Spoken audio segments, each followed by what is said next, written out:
Every day, everyone who uses the internet uses the domain name system.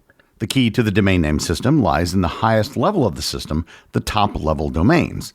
These are the domains such as .com, .org, and .net. While you're probably very familiar with a few of these, there's actually a lot more. A whole lot more. And a lucky few top-level domain name holders actually managed to hit the jackpot. Learn more about top-level domain names and how they're organized and distributed on this episode of Everything Everywhere Daily.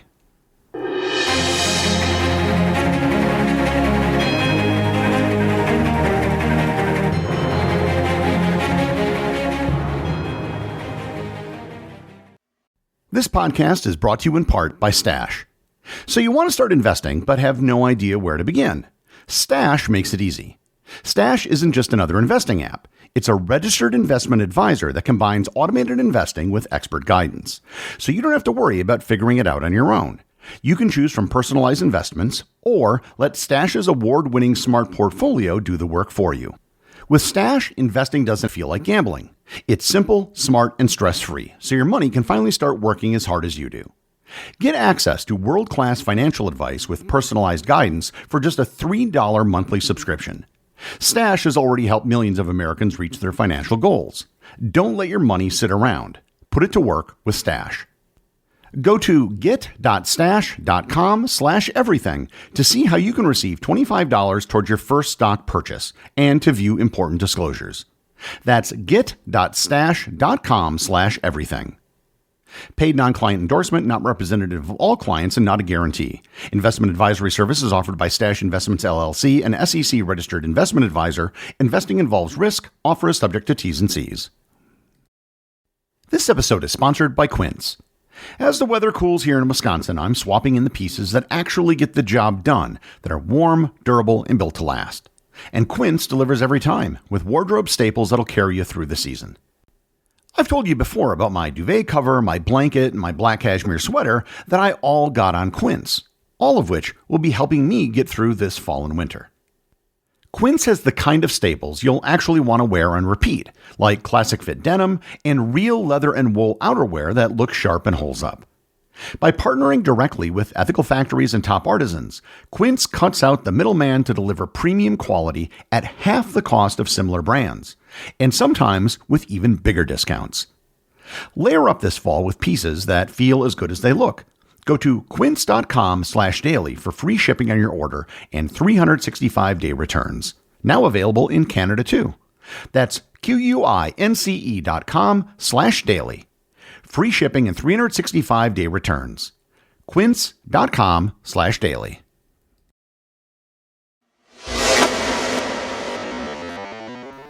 In a previous episode, I covered how the domain name system works. It's basically like a glorified phone book for people who remember phone books. You put in an easy-to-remember name, and it will then forward you to an Internet Protocol address, which is a not-so-easy-to-remember string of numbers. The domain name system is a hierarchical system. You have top-level domain names, or TLDs, and then second-level domain names, and so on. Usually you just need 2 levels, but you can have more. In this episode, I'm going to take a different approach and do a deeper dive on just the top-level domain names because the story behind them is really interesting. For starters, there are way more top-level domain names than most people realize. Depending on how you define it, there are between 1,400 and 1,500 top-level domain names, and most of us only recognize a small handful of these. Broadly speaking, there are 2 types of top-level domain names: generic TLDs and country TLDs. Generic TLDs are the ones you're familiar with, such as .com, .org, .gov, .edu, and others. Country TLDs are those like .uk, .us, .ru, and .cn, and others which all have exactly 2 letters. The origin of this system dates back not only before the creation of the internet, but even before the creation of computers. It dates back to the years immediately after the Second World War.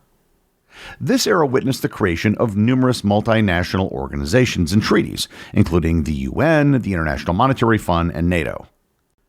One of the problems that was addressed in the post-war period was standards. Standards are vital in any industry or system that has a multinational reach. Perhaps the best example of a system that didn't have standards is electricity. When electrical standards were developed, they were developed on the national level. And the result is that today we have a hodgepodge of different voltages and different electrical outlet types all over the world. Anyone who has traveled extensively has had to deal with the confusing mess of adapters that exists everywhere. There were various industries that required the development of technical standards to facilitate trade and manufacturing. To that end, the International Organization for Standardization, or ISO, was established in 1947. If you've ever seen something that said that they were ISO certified, that's the same organization. The ISO covers a wide range of different industry standards. However, for the purpose of this episode, one of the things that they addressed was the issue of country names. Before the ISO, naming conventions for international postal codes and record keeping were inconsistent. The United States could be referred to as US, or U.S.A, or USA. Germany might appear as DE, GER, GE, or just D. Switzerland was CH in some systems and SUI in others. And then there was the problem of countries that had similar names: Switzerland and Sweden, Austria and Australia. If you were to write down the abbreviation AUS, which country were you referring to? This was something that was begging for a standard. In the early 1970s, the ISO finally got around to solving the problem. The ISO's Technical Committee 46, which covered information and documentation, and later Technical Committee 37, which covered terminology and language resources, developed the framework that became ISO 3166. ISO 3166 was published in 1974 and was titled Codes for the Representation of Names of Countries.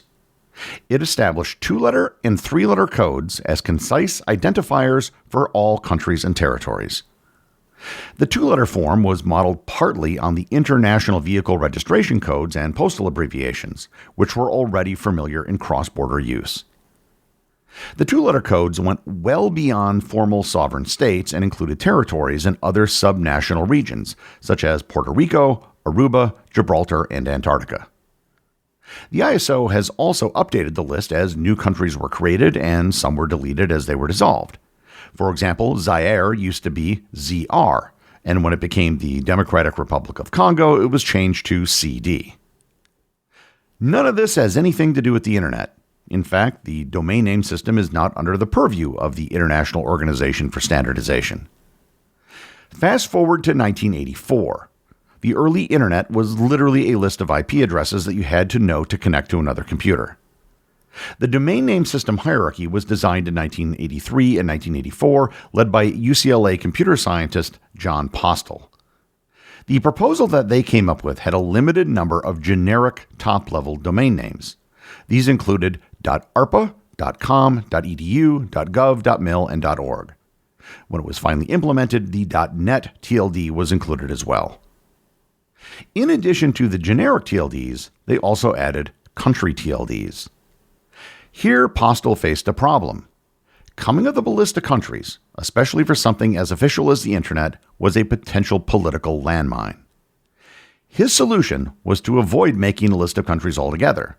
Instead, they just adopted the ISO list of 2-letter country codes. And by doing so, they just let the ISO, a neutral third party, deal with the problem. For the most part, when the ISO makes a change to the list, the Internet Corporation for Assigned Names and Numbers, or ICANN, updates the associated top-level domain name. However, there are some exceptions.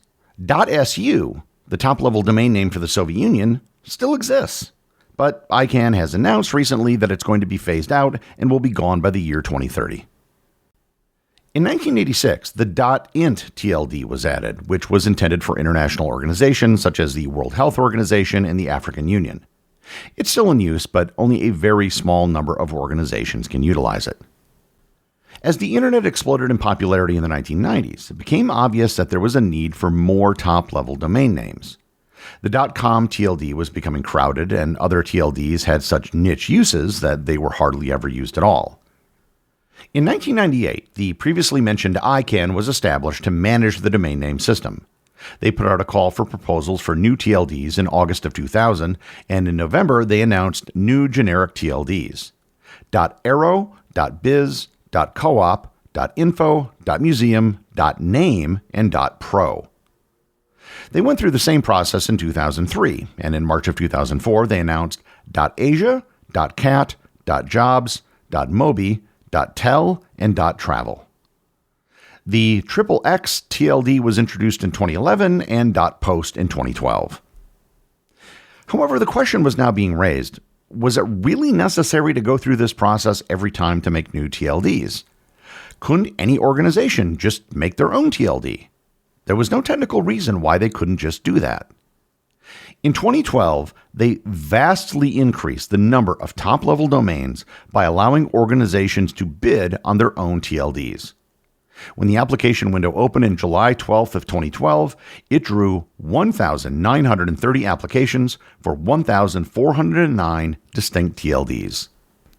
The current fee for a custom top-level domain is an upfront payment of $185,000 and then a fixed annual fee of $25,000, as well as a variable fee of 25 cents per domain registration under the TLD. Some of the TLDs that were originally sold went up for competitive bidding. .app was won by Google for $25 million, .shop was sold for $41.5 million, and .web was auctioned off for $135 million. And this is why there are so many top-level domains now, the vast majority of which you have probably never heard of. Apple bought the rights to .apple, and they hardly ever use it. They purchased it so no one else could have it. So of the 1,400 and something TLDs that exist, the most popular are the ones that you're familiar with, .com, .org, .net, .info, etc. However, some have a shocking number of domains registered under them that you've probably never come across, or if you did, it was probably spam or a phishing attack. These include .top, .loan, and .xyz, which have millions of domains registered. Now I want to go back to the country TLDs. Every country, no matter how big or how small, has its own top-level domain. When the ISO created the country codes back in 1974, they had nothing special in mind. They certainly didn't know that the internet would one day exist. As each of these countries can do with their TLDs as they see fit, some have utilized their TLDs as a significant source of revenue. In particular, two small countries, Tuvalu and Micronesia, hit the TLD jackpot. Their TLDs were .tv and .fm. For Tuvalu, the breakthrough came in 1998 and 2000. Tuvalu granted exclusive .tv rights to commercial partners in deals that delivered tens of millions of dollars to the government and transformed a tiny national asset into a major source of governmental revenue. Early arrangements involved information.ca and then .tv, which was acquired by VeriSign in 2001. Media reports at the time described headline figures around $50 million across the initial term and noted that income is helped with expenses such as United Nations dues. Tuvalu has a population of slightly less than 10,000 people, and having been there, I can tell you that the country is basically a village. After VeriSign's contract ended in 2021, Tuvalu selected GoDaddy as the new registry operator, with reports indicating annual government revenues of approximately $10 million. Government budgets and press coverage indicate that .tv royalties accounted for a huge share of national income in the late 2010s and early 2020s. Micronesia receives slightly less, on the order of around $2 to $4 million per year, mostly from radio stations and podcasts. There are a host of other countries that sell their TLDs to lesser effect. Armenia has .am and Djibouti has .dj. Of interesting note is the small island territory of Tokelau. Tokelau is a territory of New Zealand with a population of approximately 1,500 people. Its TLD is .tk, which really doesn't have any meaning. In the early 2000s, Dutch entrepreneur Joos Zubeer proposed using .tk for free domain registration subsidized by advertising. Around 2001, Zubeer negotiated with Tokelauan authorities to obtain the rights to operate the .tk registry. He offered to provide free or subsidized internet connectivity and pay for licensing fees. Because .tk registrations were free and globally available, the domain experienced explosive growth in numbers. By the late 2000s and 2010s, it was often reported as one of the largest country TLDs by the number of registrations. However, the free model also led to abuse. Many .tk domains were used for phishing and spam and other malicious behavior. Security researchers noted that .tk has a disproportionately high abuse rate compared to more restrictive TLDs. Revenue figures aren't known, but for 3 tiny, extremely difficult to reach islands in the Pacific with no resources, their top-level domain has become their greatest asset. The Central African Republic and Equatorial Guinea have also created similar free website schemes with their top-level domains.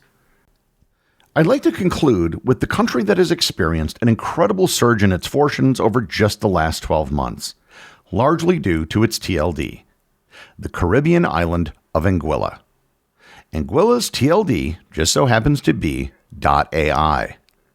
With the rise of artificial intelligence companies, there has been a corresponding increase in companies interested in acquiring a .ai domain name. Since the launch of ChatGPT in 2023, the number of .ai domains has exploded. There were fewer than 200,000 registered just 2 years ago, and given current trends, there should be about 1 million in 2026. In 2022, sales of their domain name accounted for just 5% of Anguilla's government revenues. In 2025, it's estimated to be just under 50%. Most people who need a domain name tend to stick with the basic .com or .org, depending on what it's for. However, there's a world of other top-level domain names out there that most people don't even realize are options. However, the list of TLDs is not comprehensive. For example, oddly enough, there is no top-level domain name for .pod or .podcast, which seems like a massive oversight to me. So if anyone out there has $185,000 burning a hole in their pocket and is willing to pony up another $25,000 every year, you too can have your own, very own, top-level domain name. The executive producer of Everything Everywhere Daily is Charles Daniel. The associate producers are Austin Oetken and Cameron Kieffer. My big thanks go to everyone who supports the show over on Patreon. Your support helps make this podcast possible. And I also want to remind everyone about the community groups on Facebook and Discord. That's where everything happens that's outside the podcast, and links to those are available in the show notes. As always, if you leave a review on any major podcast app or in the above community groups, you too can have it read on the show.